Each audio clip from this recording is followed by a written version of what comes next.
बिस्मिल्लाहिर्रहमानिर्रहीम। अस्सलाम वालेकुम नाज़रीन, इरफान हाशमी आपको प्रोग्राम में खुशामदीद कहता हूँ। पाकिस्तान के अंदर सियासी दर्जा हरारत जो है वो बढ़ चुका है और मामलात सुप्रीम कोर्ट पाकिस्तान में मौजूद हैं। पूरी कौम की नजरें थी कि क्या हुक्मनामा जारी किया जाएगा, लेकिन आज सियासी महाज से कुछ ऐसी डेवलपमेंट्स हुई हैं। एक काउंटर नैरेटिव और एक काउंटर, अगर हम कहें कि स्ट्रेटेजी अपनाने की कोशिश की गई हुकूमत वक्त की तरफ से, तो गलत नहीं होगा। आज के हमारे मेहमान हैं इम्तियाज गुल साहब, शहरी इक़्तिदार से। Sir, thank you very much for your time. जी अस्सलाम वालेकुम इरफान, क्या हाल है? ठीक ठाक। वालेकुम अस्सलाम सर। मैं बिल्कुल ठीक हूँ, लेकिन सर ऐसा लगता है कि सुप्रीम कोर्ट पाकिस्तान के हालात ठीक नहीं है। अ, पंचायती निज़ाम हमने ज़रूर सुना था कि पंचायत की हमारे जो सोशल स्टाटा है, फैब्रिक है, इसके अंदर एक खास अहमियत होती है। लेकिन सर, सुप्रीम कोर्ट पाकिस्तान कब से पंचायत का किरदार अदा करना शुरू कर दिया? क्योंकि जब आपने पंचायत का लफ्ज इस्तेमाल किया, मुज़ाकरात करो, तो सर दो बातें हो सकती हैं। या तो सुप्रीम कोर्ट पाकिस्तान की समझती है कि बात बहुत ज्यादा बढ़ गई है और हुकूमत वक्त ने उनकी बात नहीं मानी, लिहाजा अब हम इस कंट्रोवर्सी में नहीं पड़ सकते, या फिर ये सब कुछ जो है वो मिलकर एक स्ट्रेटेजी अपना ली गई कि मुज़ाकरात मुज़ाकरात खेलते हैं, आइन को साइड पे रखते हैं। क्योंकि सर सुप्रीम कोर्ट को जरूरत नहीं थी कि आइन से हटकर पंचायत और आइन जो फैसला देना था वो दे सकती थी, और उस पर अमल दरामद करवाने का अब मुझे ऐसा लगता है कि एक मसला है सुप्रीम कोर्ट, और रिट कैसे कायम होगी ये भी एक बड़ा सवाल है। देखिए इरफान, आप जो बातें कर रहे हैं, जो सवाल आपने उठाए हैं, बड़े जायज़ सवाल हैं। और ये ऐसे मुआशरों में उठते हैं, बल्कि उठने की नौबत ही नहीं आती जहाँ पे जो लिखा हुआ दस्तूर होता है, आइन, उसका एहतराम होता है, उसको सबसे मुकद्दस दस्तावेज समझा जाता है। उमर अता बंदयाल साहब ने बार बार ये फैसला 14 मई के दिन इलेक्शन करवाने के हवाले से, वो भी मौजूद है। ये नहीं उन्होंने बुनियादी तौर पे कहा कि मिसालें हमारे पास हैं, हमारे पास आइनी इख्तियार और आइनी जो मैंडेट है वो भी मौजूद है, और हमारा बुनियादी काम है आइन पे अमल दरामद को यकीनी बनाना। उन्होंने ये नहीं कहा कि हम कोई आपको नया ज़ाब्ता दे रहे हैं, कोई नया आइन है, या आइन से मुबर्रा कोई बात कर रहे हैं। बार बार एक ही बात है, इस पे इतनी बहस हो रही है लंबी चौड़ी।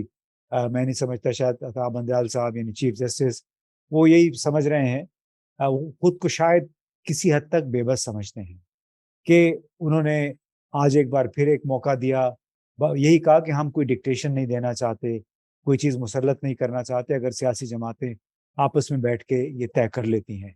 अब इससे उनकी एक लिहाज से बेबसी भी जाहिर होती है, और वो इस वजह से कि जो घन गरज गुज़िश्ता रोज़ और आज एक बार फिर शहबाज शरीफ साहब को वज़ीर आज़म के बतौर वज़ीर आज़म एतमाद का वोट मिलने के बाद सुनाई दी, तो उससे यही लग रहा था कि इन लोगों के नज़दीक, जो कि आइन बनाने के बड़े who boast being part of the parliament, कि हमें हमसे बड़ा कोई इदारा नहीं है, पार्लियामान सुप्रीम है और हमें कोई डिक्टेशन नहीं दे सकता। दूसरी तरफ चीफ जस्टिस ने यह भी देख लिया कि सिक्योरिटी फोर्सेस की तरफ से, मिलिट्री एस्टेब्लिशमेंट की तरफ से भी एक टका सा जवाब आ गया था, जो सेक्रेटरी दिफा ने अपनी ब्रीफिंग दी थी जस्टिस चीफ जस्टिस और उनके दो साथियों को, कि हम मौजूदा हालात में सिक्योरिटी फराहम नहीं कर सकते। तो उसमें फिर जाहिर है उन्होंने फिर नसीहत ही करनी थी एक बड़े के तौर पे। तो जो आइन में लिखी हुई क्लॉज है उसके मुताबिक चीफ जस्टिस का कहना है कि आप देख लें, इसके लिए खुद ही कोई हल तलाश कर लें, पार्लियामेंट के अंदर से ही अगर आ जाता है तो फिर सुप्रीम कोर्ट कोई दरमियानी रास्ता निकाल लेगी, इससे लेकिन ज्यादा। लेकिन लेकिन आपको नहीं लगता कि सुप्रीम कोर्ट को ये मालूम हो गया कि हम इस पार्लियामेंट से नहीं लड़ सकते, हम एक कमजोर पार्लियामेंट हैं? और आपने सर देखा ना कि 13 जमातें, 14 जमातें एक तरफ हो गई, आप किस तरह लड़ेंगे? पूरी पार्लियामेंट को तो तौहीन अदालत की सजा नहीं दी जा सकती, और फिर अब तो इत्तेमाद का वोट भी आ गया। आपको लगता है कि कुछ खुफिया ताकतें भी इसमें इन्वॉल्व हैं जो ये फैसला इस किस्म का आया, या फिर ये रियलाइजेशन थी उमर अता बंदयाल साहब की तरफ से, क्योंकि बहुत जल्दी जो है वो ex chief justice of Pakistan भी होने जा रहे हैं, तो वो क्यों जाते जाते एक ऐसा कंट्रोवर्शियल फैसला दें जो जमातें नहीं मांगती लेकिन आइन के मुताबिक है? उन्होंने कहा कि अपनी खैरियत इसी में कि चुप करके हम निकल जाएं और ज्यादा बात को ना बढ़ाया जाए। देखिए अमलन तो यही हुआ है, उसकी आप जो मर्जी तावील पेश करें, लेकिन जो जिस नौयत का कि उन्होंने आज रिमार्क्स दिए, उससे ये लगता है कि वो खुद को पूरे निज़ाम के सामने बेबस समझते हैं। और जब हम निज़ाम की बात करते हैं तो उसमें ये घन गरज वाले हमारे सियासी नुमाइंदे भी शामिल हैं, उसके साथ साथ हमारी मिलिट्री इस्टेब्लिशमेंट भी शामिल है, जो कि बज़ाहिर तो कहती है कि हम न्यूट्रल हैं, लेकिन इसी न्यूट्रलिटी पे, इसी गैर जानिबदारी पे अक्सर पाकिस्तानी हैरान भी हैं कि जो सूरत हाल पैदा हुई उनके एक साबका चीफ की वजह से, उसके ख्यालात की वजह से, पाकिस्तान आज आ, उसकी सजा भुगत रहा है। आपने देख लिया कि IMF के साथ भी हमारे मामलात अभी तक लटके हुए हैं। तो ऐसा लगता है कि जो गुज़श्ते तक चंद दिन पहले जो ISI के सरबराह ने भी चीफ जस्टिस के साथ बात की थी, और वो उससे 2 दिन पहले चीन के दौरे से वापस आए थे, तो इससे ये लगता है कि जिसको कहते हैं ना बेटर सेंस प्रिवेल्स, कि आप कोई दरमियानी रास्ता तलाश कर लें जिससे सबकी सुबकी भी ना हो, सबकी फेस सेविंग हो जाए। तो एक बात हकीकत है कि यहाँ पे तमाम का तमाम जो स्टेटस को है, वो लोग, वो जमातें जिन्होंने इस निज़ाम से, वो ग्रोह और वो जमातें जिन्होंने इस निज़ाम से मुसलसल फ़ायदा उठाया है, इस मुल्क को जोंकों की तरह इसका खून चूसा है, वो सब एक तरफ हैं। और दूसरी तरफ बेचारे 6 7 8 जज रह गए हैं, और साथ में उनके PTI इमरान खान, वो मुसलसल वो भी चीख चिंगाड़ रहे हैं कि जी हम भी कानून की हुक्मरानी को यकीनी बनाएंगे। लेकिन उन्हें भी शायद अपनी लिमिटेशंस का एहसास हो गया है कि मौजूदा निज़ाम में, जिसमें इवन आईन को भी नज़रअंदाज कर दिया गया, वो है ना कि असम्बली की तहरील के 90 दिन के अंदर अंदर इलेक्शन, ये एक सीधा साधा सा 10 12 अल्फाज, 15 अल्फाज पे मुश्तमिल एक फिक्रा है। उसके उन्होंने पामाल कर दिया, कहते कि ठीक है जी, अब मायाद अगर गुजर गई है तो उसमें क्या कोई बड़ा मसला है, नॉट अ बिग डील। तो मेरा ख्याल है कि सुप्रीम कोर्ट ने सरफ नज़र किया है कि ऐसे इकदाम से जिससे बराह रास्त हुकूमत पे मलबा आ जाए, तौहीन अदालत, हमें पहले भी ख्याल था, हमारे कुछ दोस्त हैं उनका ये ख्याल था कि तौहीन अदालत का नोटिस नहीं जाएगा, बल्कि हो सकता है सिर्फ बुला लिया जाए कि आप आएँ। लेकिन आपने देखा जो गुज़श्ता शाम और आज दिन भर जो सीन पैदा हुआ कौमी असम्बली के अंदर, तो उसने कुछ ना कुछ उसके ऑप्टिक्स जो होते हैं और मैसेज को चला जाता है फिर। चला गया। अच्छा, मैंने कल ये खबर वैसे दी थी अपने पिछले प्रोग्राम में कि शहबाज शरीफ साहब जो है वो गिनती पूरी कर रहे हैं, और आज जो उन्होंने ज़ुराने पे देखा कि सारे लोग मौजूद हैं, तो सर एक तरह से चालाकी उन्होंने की। यानी सियासतदान तो ऐसे ही सोचता है जब हंग पार्लियामेंट होती है कि लगे हाथों जो है वो हम अपने जो इत्तेमाद का वोट है उसे भी पूरा कर लें, क्योंकि अगर ये अलहदा से किया जाता तो एमक्यूएम सर बहुत गुस्से में बैठी हुई है। हैविंग सेड दैट, एक पॉइंट एजेंडे पर मुज़ाकरात होंगे, वज़ीर-ए-आज़म शहबाज शरीफ साहब ने ये बात कह दी है। दूसरी चीज, ये जो सूप पिलाया जा रहा है, उन्होंने कहा कि बिलावल भुट्टो जरदारी जो थे वो कोट लखपत जेल में था, आए, मैंने उनको सूप पिलाया, फिर मैंने उनके लिए दुआएं की। सर ये हम अपनी तारीख को कैसे भूल जाते हैं? बिलावल की वालदा के बारे में नून लीग क्या करती रही, किस किस्म की कनिंग किस्म की राइवलरी थी, क्या कुछ नहीं कहा गया। आज बिलावल ने जिस तरह से सूप पिया, सूप पिलाया गया, दुआएं खैर की गई। आप ये समझते हैं कि यही पाकिस्तान की सियासत है और इसी तरह चीजों को देखना चाहिए? क्योंकि मुझे ही समझ नहीं आती, बिलावल जिस तरह से तरफदारी कर रहे हैं शहबाज शरीफ की, और आसिफ अली जरदारी ने चलते चलते राहदारी में कहा कि जनाब हमें जिधर को कहते हैं हम चल पड़ते हैं। ये बात इतनी सादा है, या फिर आसिफ अली जरदारी साहब समझते हैं कि उनकी बका इसी में है कि सिंध पे अगर हमने अपनी हुकूमत कायम रखनी है तो हमें मिलकर चलना पड़ेगा, क्योंकि इमरान खान की मकबूलियत जो है उसका तोड़ हमारे पास कम कम नहीं है। इमरान खान के खौफ ने, उसकी मकबूलियत ने इन सबको फिलहाल इकट्ठा रखा हुआ है। और इलेक्शन तो देखिए किसी न किसी वक्त तो कराने पड़ेंगे। अब बात यह है, मैं किसी यूरोपियन डिप्लोमेट से बात कर रहा था, तो उन्होंने कहा कि ये इलेक्शन क्यों नहीं करवा रहे हैं। मैंने कहा जाहिर है इन्हें खौफ है इमरान खान की मकबूलियत का। तो उन्होंने कहा लेकिन ये मकबूलियत क्या 6 महीने के बाद, साल के बाद, 2 साल के बाद खत्म हो जाएगी? तो मैंने कहा कि शायद। तो उसने कहा कि नहीं, जो जो बयानिया एक दफा किसी के दिलो दिमाग में घर कर जाता है, उसको वहां से आप नहीं निकाल सकते अगले कई साल तक। तो लिहाजा ये एक मखमसा है PDM के लिए कि वो इलेक्शन 3 महीने के बाद कराए, भले वो अक्टूबर में करवाए। ये उन اس رزلٹ سے نہیں بچ سکتے جس رزلٹ کے خوف سے یہ انتخابات سے فرار کر بہانے اچھا، تلاش. اس میں ایک ڈو یو فیل کہ اس میں ایک اور بھی ریزننگ ہے کہ جب آپ کسی کو ایکسپٹ کرتے ہیں، وہ اقتدار میں آتا ہے، پھر اس کی پرفارمنس کے اوپر فیصلہ کیا جاتا ہے کہ یار اب ہم نے ان کو اقتدار میں نہیں لے کر آنا، ان کی پرفارمنس صحیح نہیں تھی.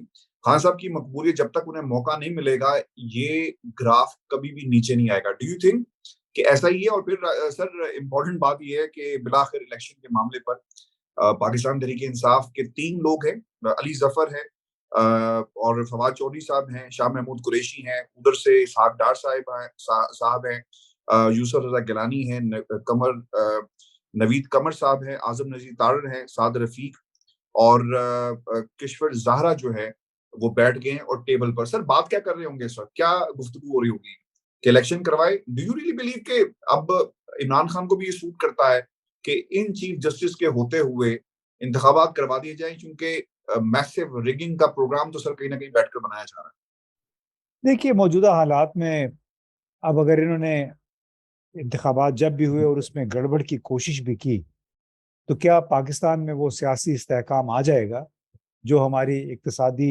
بحالی کے لیے ضروری ہے؟ کبھی نہیں آئے گا. یہ آپ کسی سے بھی بات کر لیں تو ان کو جو خوف ہے اس خوف میں انہوں نے سیاسی عدم استحکام کو ہوا دی ہے. اس میں ظاہر ہے عمران خان کا بھی اپنا حصہ ہے، لیکن اس سیاسی عدم استحکام کی وجہ سے ہماری معیشت بالکل زمین پہ رکھ گئی ہے. اور آئی ایم ایف نے ابھی بھی صاف انکار کیا کہ ہمیں نہیں یقین کہ آپ اگلے 6 ہفتوں میں آپ کے پاس 3 ارب ڈالر اور مزید آ جائیں گے. وہ جو فائنینسنگ ہمارا گیپ ہے نا 5 سے 6 ارب ڈالر کا. مجھے نہیں معلوم کہ جب یہ 7-8 بندے بیٹھیں گے اندرون خانہ بات کیا کریں گے، اس سوائے اس کی کیا ہو سکتی کہ جی انتخابات، کیونکہ انہوں نے کہا کہ ایک نکاتی ایجنڈا ہے. اب ایک نکاتی ایجنڈا الیکشن ہے. الیکشن کب ہوگا؟ اصل مسئلہ کیونکہ آپ کو معلوم ہے کہ محسن نقوی صاحب پنجاب کے نگران وزیر اعلیٰ وہ تو یہ کہتے ہوئے سنے گئے تھے کہ جی ہم کوئی 3 مہینے کے لیے تو نہیں آئے ہیں. یعنی لگتا ہے کہ بہت عرصے ان کا پروگرام یہی تھا کہ اس معاملے کو طوالت دیں گے، سال ایک کھینچ جائیں گے، شاید اس دوران لوگوں کے جذبات ٹھنڈے پڑ جائیں. اگر ان کی یہ غلط فہمی ہے تو ان کو 1 سال بھی پھر انتظار کو اس وقت تک شاید یہ ہیلے بہانے پھر اچھا، کرتے. میں ایک اور چیز آپ کے سامنے کو، فضل الرحمان صاحب جو ہے نا وہ اس پورے اس میں شامل نہیں ہوئے. ان کا ایک اپنا موقف ہے. اچھا ہی ہوا کہ وہ شامل نہیں ہوئے، کیونکہ سر پارلیمنٹ میں ان کی وہ خود تو موجود نہیں ہے. ہاں ایک آدھی سیٹ ہوگی، لیکن فیوچر جوڈیشری کا کیا ہے؟ کیونکہ جسٹس قاضی فائز صاحب آئیں گے. ہم نے بار بار یہ جو ہمارا موقف تھا سننے والوں کے سامنے رکھا کہ یہ سب کچھ سو موٹو والا معاملہ جو ہے وہ عمر عطا بندیال کے لیے نہیں ہو رہا، آنے والے کل کے لیے ہو رہا ہے، اپیلوں کے لیے ہو رہا ہے. سر آج سپریم کورٹ پاکستان کا حکم نہیں مانا گیا اور اب سپریم کورٹ مروتاً خاموش ہے، یا ابھی تک فیصلہ نہیں آیا، یا کیا فیصلہ آتا ہے یہ بنیادی چیز ہے. کیا کل کی جو جوڈیشری ہوگی آپ کو لگتا ہے کہ کمزور، ڈری ہوئی، سہمی ہوئی، یا جسٹس قاضی فائزیسا جس طرح نکلتے ہیں سڑک کے اوپر اور وہ ہر بندے کو جھاڑتے ہوئے آگے جاتے ہیں اور ایک خاص ان کا انداز ہے اور لوگ کہتے ہیں کہ جناب یہ کسی سے ڈرتے نہیں ہیں، ہم ایسی ہی جوڈیشری جو ہے وہ دیکھیں گے؟ دیکھیں جہاں تک ہماری عدلیہ کا تعلق ہے، جو یہ 6-7-8 جج ہیں، مورخ جب بیٹھے گا تو وہ یہ یقیناً یاد کرے گا کہ ایسے جج آئے تھے پاکستان میں 2023 میں جنہوں نے بلا خوف و خطر اس وقت کی اسٹیبلشمنٹ اور تمام سٹیٹس کو کے ساتھ ٹکر لی اور اس بات پہ اصرار کیا کہ الیکشن آپ نے وقت پہ کروانے ہیں، اور وہ اپنے اس موقف پہ ڈٹے رہے. لیکن جو سٹیٹس کو کے لوگ تھے بشمول ملٹری اسٹیبلشمنٹ، انہوں نے مل کے اس سپریم کورٹ کو بے بس کیا، کیونکہ سپریم کورٹ کے فیصلوں پر عمل درآمد کا انحصار اسی سٹیٹس کو پہ، حکومت پہ ہے، ملٹری اسٹیبلشمنٹ پہ ہے. ان کو بڑے سنہری حروف میں یاد رکھا جائے گا. اب وقت اگر کا مورخ تو سر آپ ہی ہیں، آپ ہی لکھیں گے، آپ ہی بتائیں گے. ہم بھی تھوڑی سی کوشش کریں گے کہ 2023 میں عدلیہ کو چیلنجز کیا تھے، عمران خان کہاں پہ سٹینڈ کرتے تھے، اور پاکستان کی پارلیمنٹ نے کس طرح استحقاق کمیٹی بنائی، ہمارے خلاف بات تم نے کیسے کی، پوری پارلیمنٹ کے اندر ان تمام ججز کو بلایا جائے. میں سمجھتا ہوں کہ سر یہ پاکستان کی سیاست بدترین دور سے سر گزر رہی ہے اس وقت. بالکل بدترین دور سے گزری، اور جو آنے والے چیف جسٹس ہوں گے یہ تو ان پہ بھی ہوگا، کیونکہ جب وہ پارلیمنٹ میں چلے گئے پھر انہوں نے کہیں جا کے जो गुफ्तगू लाइव दिखाई गई, एक बात उन्होंने ये साबित की कि ये उन लोगों को हुक्मरान समझते हैं जो कि इस वक्त पार्लियामेंट में बैठे हुए हैं। तो अगर उन्होंने वो इन्हीं को हुक्मरान समझते हैं, इनको ही लेजिटिमेट जायज स्टेक होल्डर समझते हैं और उनके आगे ये फिर लबकुशाई नहीं करेंगे, तो मौर्रिख इनको याद नहीं रखेगा, इनको भी फिर जो जस्टिस मुनीर अहमद है उनके साथ इक्वेट करेगा, उनके बराबर करेगा। वो जस्टिस मुनीर जिन्होंने कॉन्स्टिट्यूएंट असम्बली 1954 में उसकी तहलील को अमलन जायज करार दिया था। तो ये तो इन लोगों पे है कि ये खुद को कहाँ पे अलाइन करना चाहते हैं, मौजूदा निज़ाम के साथ या एक ऐसे निज़ाम के साथ जहाँ पे कानून की, आइन की हुक्मरानी हो और उस पर अमल दरामद भी होता है। बहुत शुक्रिया sir. We are all waiting for Supreme Court's verdict. क्या आता है, इंतहाई अहम फैसला है। मालूम पड़ जाएगा कि जो उस दिन चैम्बर में मुलाकात हुई थी उसमें क्या पैगाम दिया गया और जज साहिबान कितना हौसला रखते हैं आइन के साथ खड़े होने के, क्योंकि ये सीधा सीधा केस था जिससे आपने भी कहा कि 90 रोज का मतलब 90 डेज है। व्यूअर्स, आज का शो था हमारा, अपने कमेंट जरूर भेजिएगा, चैनल को सब्सक्राइब करना मत भूलें और मुझे और इम्तियाज गुल साहब को इजाजत दीजिए।